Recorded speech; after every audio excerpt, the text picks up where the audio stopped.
सकवाची ती त्या दिवशी आलेली ती कोण होती? भेंडी ती सकवाजीची मैत्रीण होती. होय, ता माझा शाळेपासूनचा मैत्रीण असा. भेंडी सकवाजी ती तुझ्या वयाची वाटत नाही. सकवाची ती तुझी बेस्ट फ्रेंड आहे का? ती कुठे मॉडर्न आणि सकवाची कुठे आपली म्हातारी? पण श्रद्धा तुझा लव बॅड आहे, तुला मॉडर्न सकवाची नाही भेटली तर काय झालं? माझी सकवाची बेस्ट आहे.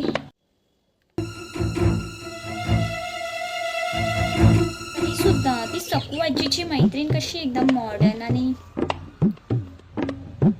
पण तुला कशी एकदम म्हातारी सकवाची भेटली? ए धावळे, म्हातारी तुझी आजी असतली, श्रद्धाची सकवाची आज पण जवान असा समजला. एकदा पण माका म्हातारी बोलून दाखव, मग तू असं आहे आणि मी असं आहे.